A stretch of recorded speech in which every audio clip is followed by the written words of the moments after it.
In my last video, I talked about what it has been like owning a Model Y so far and what my experience has been like with Tesla service. To quickly review, Tesla's quality control is definitely less than ideal overall, and it's still the same case with the Model Y. Now, the driving experience of the car is incredible, and overall I still love the car, but there are a ton of issues that should not exist on a brand new car, let alone a brand new $60,000 car. Ultimately, I've come to the conclusion that Tesla just released the Model Y too early. It wasn't ready, and they essentially pushed out a beta to the first 8,000 to 12,000 customers. I'll explain more in a bit. So on delivery day, I didn't really notice a ton of the issues, and that's probably because most of them really popped up once I actually drove the car. So I had a third service appointment, and Tesla was able to fix a lot of the issues that I talked about in that last video, but there are still a couple which I'll get into in a second. To quickly review, there was some paint missing in a couple of areas, the rear seats were not aligned properly, the trim on the roof was a little bit loose, the front trunk was having an issue saying it was open when it wasn't, the window didn't roll down properly and actually caused a gash on the trim,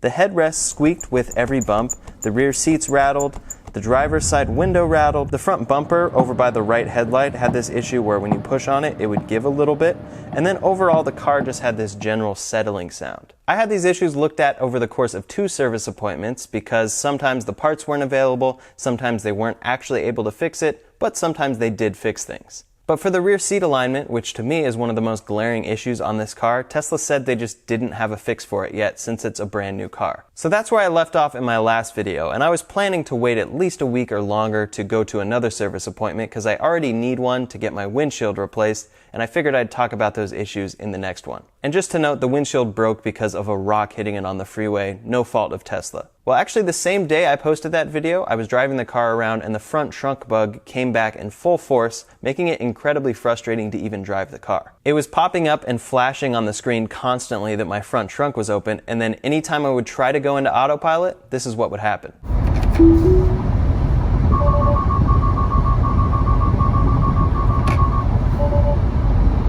So when this would happen, the car set off all the main alarms that are there for driver assistance features, because if the front trunk were to be open, you definitely need to take control immediately. But obviously the trunk was latched and closed, and in my last appointment they replaced the latch and the sensor, so why is this issue still there? At this point, I was pretty angry because it was incredibly stressful to drive the car. I didn't even want to drive it, and this is on a brand new $60,000 car after 2 service appointments. I wasn't looking into selling the car, but I was looking into the lemon law because I've had so many issues, maybe I should get a new one. And as I was doing all this research, anytime I had to drive somewhere, I would just take my wife's car because I didn't want to drive it. Now for a lot of people, they wouldn't have lasted as long as I would have. They would have lemon lawed the car or sold the car and gotten something else. And that is why it's so important that we talk about these issues that Tesla has with their cars. I love Tesla and new technology, and I got this frustrated, so imagine for someone who wants to maybe get a Tesla, but they're not that into the company, they would have given up a long time ago. Ultimately, I feel like Tesla just released the Model Y like 3 months too early. I mean, as a company, it was exciting to see them be early on this car because it was one of the first products they've been early on,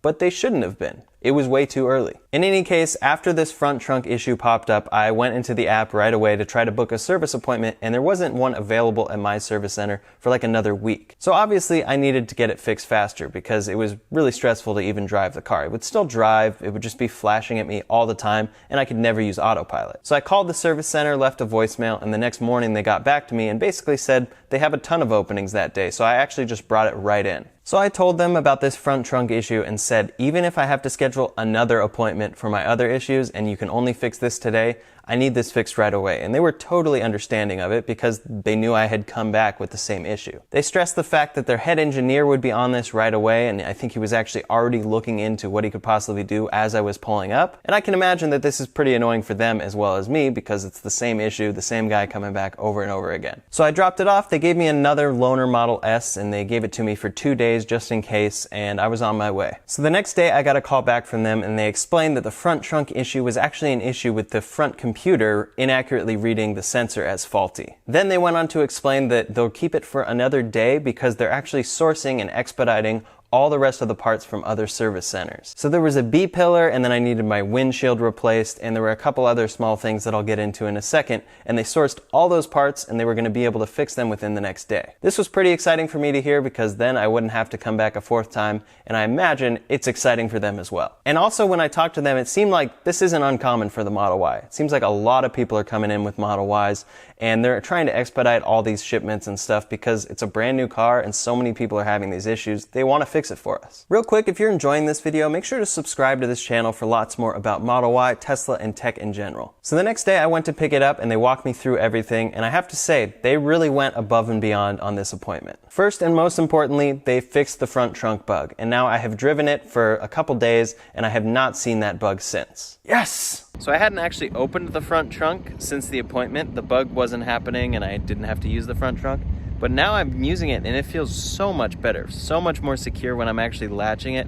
It's way, way better than it was before. Second, and secondly important, they actually fixed the rear seat alignment. So this was my third appointment mentioning this. And the first two, they didn't actually try to fix it because they looked into it and they said there was no official fix for it. Well, this time they actually said that Tesla that week had pushed out a fix for the Model Y seats. So Tesla has actually fixed this on Model Y in production. So if you get a brand new one now, it's going to have these fixed seats. And I think they're actually entirely new seats. They look exactly the same, and it's probably just a tiny difference so that they're actually aligned correctly, but that's what they put in my car. So again, this is a change on the Model Y if you get it new, and they're shipping it to service centers, so if you have a glaring rear seat alignment issue, they'll fix it for you. Next, there was some white glue residue coming off of the B-pillar, so they replaced that whole pillar. It looks good as new, and that's the repair that has to be done because the glue is all part of that same thing. They can't just replace the trim. Third, Tesla fixed the trim that was coming loose on the driver's side door, and they said this was a chain of issues stemming from the loose trim at an earlier appointment. As I mentioned in my last video, previously they had tried to fix the trim, which was kind of loose, attaching to the roof,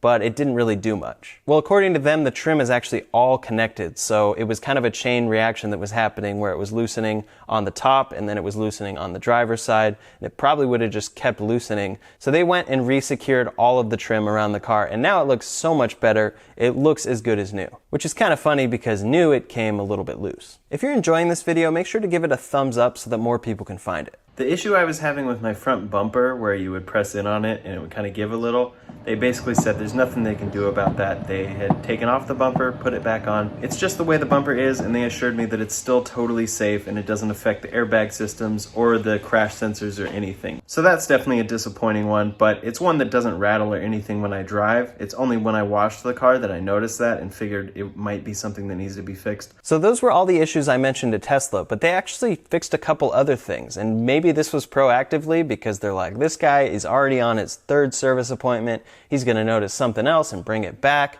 I don't know. So they went ahead and realigned the hatchback and the hood. And again, those were things that I did not mention to them, but they look way better after the appointment. Then there was an issue that they pointed out to me, which was in the trunk, a plastic piece was kind of coming a little bit loose and kind of sticking out a little bit. And unfortunately, they don't have the part for it yet. But they didn't, and I didn't want to keep the car there just waiting for this piece to ship. So this is actually something mobile service can come to my house and fix for me, which is great. For this, they've actually called me every single day and let me know the status of that. If it's on its way, right now I think it says the 20th is when it's going to come, and they're letting me know how they're going to set up mobile service and everything. So this service experience with Tesla was absolutely fantastic. And part of me does think, maybe they saw my video and maybe they're hoping that I make this one where I talk about it being fantastic.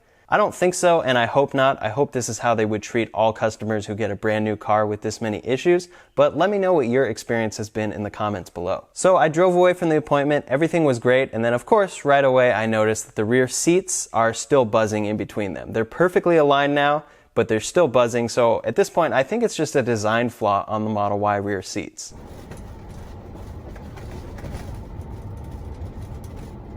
It's something they're aware of, and they even described the sound to me, and they got it totally right. They know exactly what it is, and I'm sure I'm not the only one with the Model Y bringing in that same issue. It's every time I hit a bump, just a little bzz, bzz, bzz, bzz. So since Tesla service was already following up with me about that trunk piece, I went ahead and mentioned that the buzz is still there and how I know it's probably annoying for them as much as it is annoying for me. They said worst case scenario, they can put some felt tape in between there, and honestly at this point, sign me up. It's not the biggest issue in the world, and this is such a quiet car that you're going to notice more noises, but if Tesla service is offering and they're already coming out to fix another piece, I might as well have them look at it. While I was at it, I also mentioned that I had heard on Twitter and from Sandy Munro that Tesla is actually adding insulators to the AC and the heat pump, because right now from the outside, both of those are incredibly loud.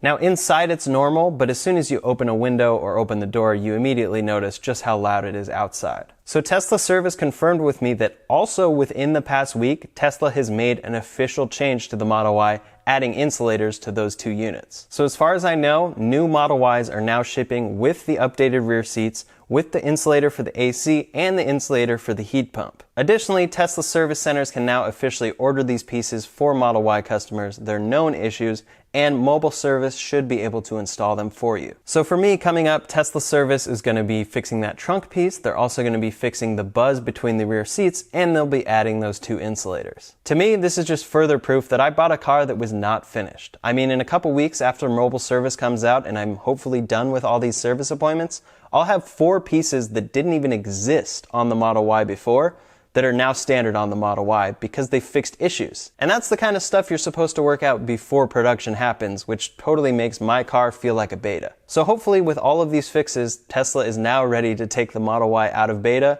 and ship it how it should have been from the beginning. According to my service center, this wasn't a big surprise to them. This is very common for the Model Y across the board, and it's to the point now where they're expediting Model Y parts and they're actually calling customers of Model Ys every day to make sure all their needs are met. If that's true, that is really, really great customer service on the part of the service center, and I'd be curious to hear what it's like at other service centers. But again, this shouldn't be the job of a service center. It should have come correctly the first time from the factory. And I can only imagine that this is actually costing Tesla more money for people to go back to a service center, for them to ship the parts out, for them to get it replaced, as opposed to just making it right the first time. So after all of this, why should you buy a Tesla? And why am I still buying a Tesla? Well, if you check out my full review video, you can see just how great this car is overall, the core functionality of it. You can check that video out up here or in the description below, but I go into all the features that it has and how really just amazing it is to own as opposed to a gasoline vehicle. I've always wanted an electric car, and Teslas are by far the best. When it comes to fit and finish, definitely not. But when it comes to drivetrain, battery technology, software, autopilot, all that good stuff, they're absolutely ahead of the pack. So as I mentioned in my last video, if the core functionality outweighs those fit and finish issues on the Model Y, then you should go ahead and get one and just make sure you do some research to know what issues to look out for. Also, optionally, you could wait a year or so till probably most of these beta issues are worked out and maybe all the parts that should have been there at the beginning are officially there in the Model Y and get it then. If it's not worth it to you and the core functionality doesn't outweigh all those fit and finish issues, I totally understand. And I hope to see a day for Tesla when people don't have to make that decision, when they see the core functionality and they see fantastic fit and finish, and it's the whole package. I'm pushing through all this because I know that once I get all this worked out, it's going to be an incredible car. I mean, even with the bugs, besides that front trunk bug, which made it hard to drive, it's super fun to drive, and definitely the best car I've ever driven. Plus, if a Model S is good enough for Marques Brownlee, the guy who tries out literally every piece of tech ever, surely a Model Y is good enough for me. So hopefully after this next mobile service appointment, I'll be done with issues and I'll have no more videos to make about issues. Trust me, I'm tired of it too. Right now, the only issue I actually notice is the buzz between the rear seats. Other than that, the car is great and feels exactly how it should have felt when I first got it. I'll be sure to keep you posted about any further updates on the Model Y, so make sure you're subscribed to this channel for lots more videos about the Model Y, Tesla, and tech in general. Make sure to like this video if you appreciated it. Thanks so much for watching, and I'll see you on the next one.